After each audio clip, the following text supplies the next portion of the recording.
Okay, so today we're going to do the compelling and competing offer. See, one of the things you're going to have to learn when you start to do landing pages and funnels and sales funnels is start the basics. And that's really getting through the process of making sure that you have really something simple for the process, getting customers who land on your website to convert to business, patients, products, services, all the things that you need to do in order to make money for your business. So stay tuned and we'll get right into it.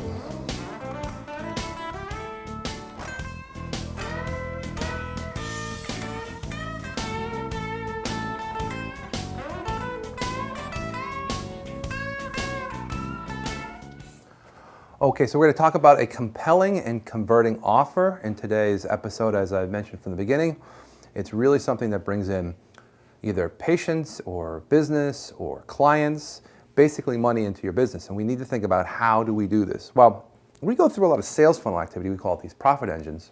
And that's part of the mechanics of building out business to flow through your website and your domains and properties and so forth that you have online. Now, the real business, though, is trying to build something that's a converting or compelling offer to get your customer to take action. Now, what we typically do is we work on landing pages. So this is kind of, think of your website as a blank slate now, and let's think about your landing page so that somebody's actually interested. So they have found your term, whatever it may be, and they've come to your website or their landing page or whatever piece of content you have that they are on. So now we have to get them to become interested, to become a customer, to do a transaction. Now, a lot of the times a transaction can be an appointment if you're talking about a doctor or a consultation. It can be a service request, right? If you're doing some sort of service, it could be actually a product, right?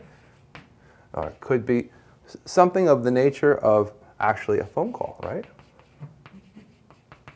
Or form fill, or any action that where someone starts to start the process to become engaged with you. Now, the critical component here is emotional content. So what we try and make sure that you think about when you start to do this process, and we help our customers do this, is to think about not the logisticals, but the logistical emotional content.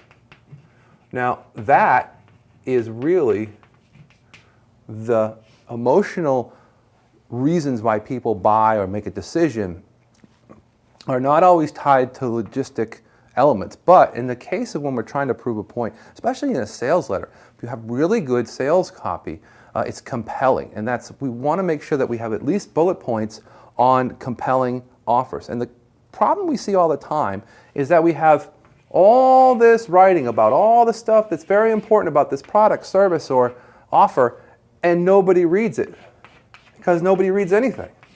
So have your bullet points with emotional, logistical content on it. Or the ones that we see that succeed are the ones that have really good, simple statements that make people think.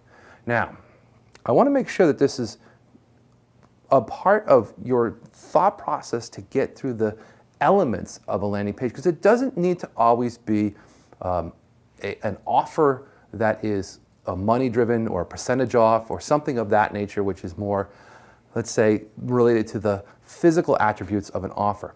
We can always do something that is either a guidebook, a report, a plan, a white paper.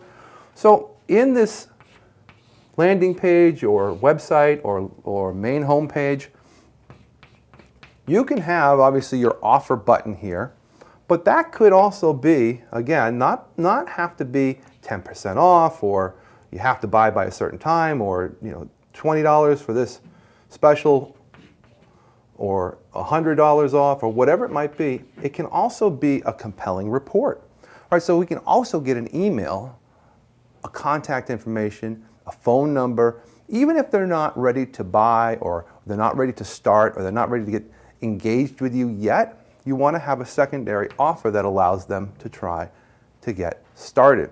Because we all know that in a funnel, there's about, let's say 100 people in the funnel. only 1 to 3% are really ready to buy at any particular point in time. So if they're at your site and they're not ready, they're just in their information gathering stage, well, why not try and gather and get their email or their information by giving them a secondary offer besides your main offer, which might be, again, some money off or a discount or even just a compelling number for a product. Give them something. Now, all of this is just part of the offer, so we want to make it compelling, right? And converting. So let's talk about the real converting pieces here. So the compelling is all the stuff we talked about now. Converting is really about bringing through the process of the result. All we really need to do is think, what is the result that's going to happen from this landing page or this home page or this piece of content that you have that you're trying to get either a purchase or an appointment or, again, a guidebook. You need to think about the compelling conversion now. And the conversion happens a lot from trying to be real. So we make sure that we try and make sure people have a video in their page so that they can actually tell you about the product. Right? What's really different is that when someone starts to click on a video and see a person, whether it's a doctor, if it's medical, or if it's a person who's trying to sell a service or a product, they're actually emotionally now starting to get the process started. What's even more converting is to have testimonials, and you could even do results. All right? So what we love to see is results. So people with testimonials, clients, patients, people who have been involved in the business that have got results. Let them tell their story. And that cements and anchors in what the person's looking at as something that can give them a reason to take action. Because they're seeing other third-party proof of some people taking action and getting results from the compelling copy and content that you have already emotionally trying to trigger them to make the right decision. Now, last but not least, if you can, let's get before and after. So a lot of the big challenges are people are at the before stage, obviously, and the transition between before and after. Sometimes it's hard to capture this because you have to actually get the person before, but the reality is that when we see the before and after transitions, especially in the medical field, there's amazing changes in how people perceive the product or service. Even in the regular business fields, when you're talking about before and afters, if you're talking like a kitchen makeover or any of the things that you could possibly look at before and after strategies as part of a compelling landing page, these before and after stories are winners. Because now you've got third-party proof, you've got visual inspection, so now we have just a more propensity for someone to take action, whether it's to click the button to buy now or make an appointment, or take that secondary action of having a white paper, testimonial, paper, report, or even better, a plan of how it works and how you can get through this guidebook to get to the next step.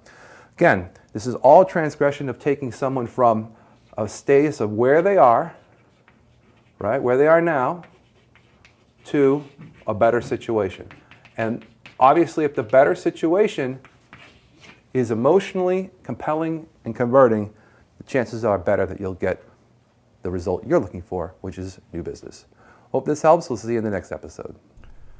All right, I hope you enjoyed this episode. You can certainly get started with Customer Bloom if you're interested for a project of your own. Very simply, just go to customerbloom.com/start and you can set up a personal meeting with me to discuss your needs. That's customerbloom.com/start.